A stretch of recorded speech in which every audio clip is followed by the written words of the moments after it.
Hello friends, आज हम इस वीडियो में बात करने वाले हैं कबूतर का जोड़ा और शिकारी। यह एक मोटिवेशनल कहानी है। तो चलिए हम वीडियो को स्टार्ट करते हैं। एक निर्जन स्थान में एक हत्यारा रहता था। उसके परिजनों और सगे संबंधियों ने उसका त्याग कर दिया था।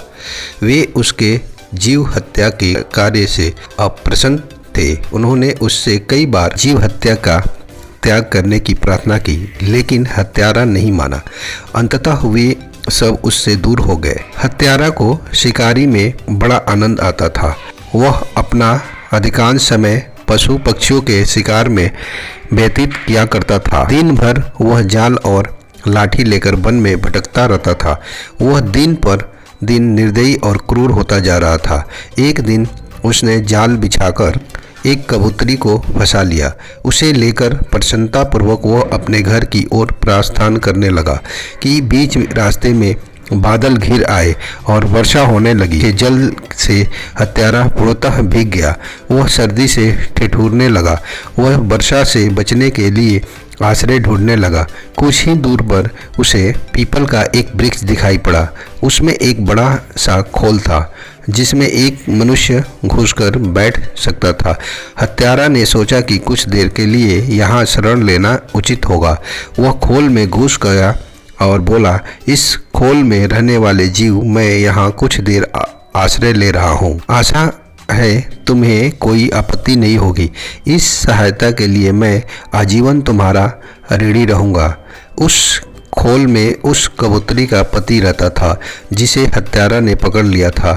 वह अपने पत्नी के बिछड़ जाने के कारण दुखी था और विलाप कर रहा था।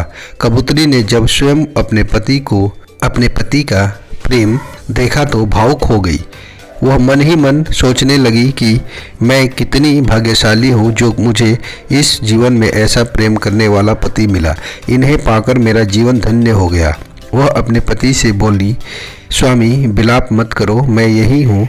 इस हत्यारे ने मुझे जाल में पकड़ लिया है। कदाचित ये मेरे कर्मों का फल है, लेकिन आप मेरी चिंता में व्याकुल न हो। अपना कर्तव्य निभाते हुए शरण में आए अतिथि की सेवा सत्कार करो, अन्यथा तुम पाप के भागी बनोगे। कबूतरी की बात मानकर कबूतर हत्यारे से बोला, हत्यारे आपका स्वागत है। आप यह निसंकोच विश्राम करें।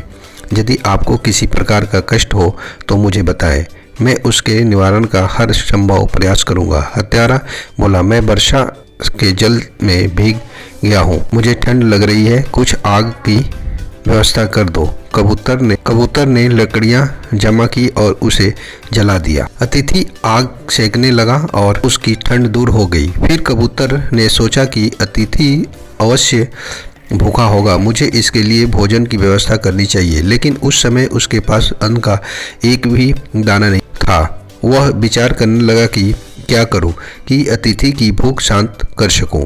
कुछ देर विचार करने के बाद उसने निर्णय लिया कि अब तो कबूतरी भी मेरे साथ नहीं है, मैं जीवित रहकर क्या करूंगा।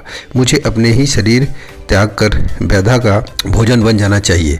यह सोचकर वह आग में कूद गया। उसका यह बलिदान देख हत्यारे की आत्मा व्याकुल हो गई। वह आत्मग्लानि में डूब गया और मन ही मन स्वयं को धिक्कारने लगा। उसी क्षण उसने कबूतरी को मुक्त कर दिया।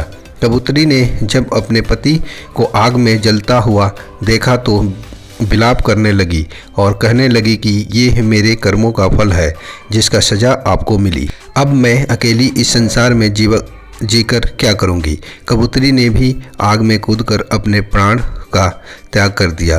कबूतर और कबूतरी का ये बलिदान देख व्यथा की आंखें खुल गई। उसने उसी समय जीव हत्या त्याग देने का प्रण किया।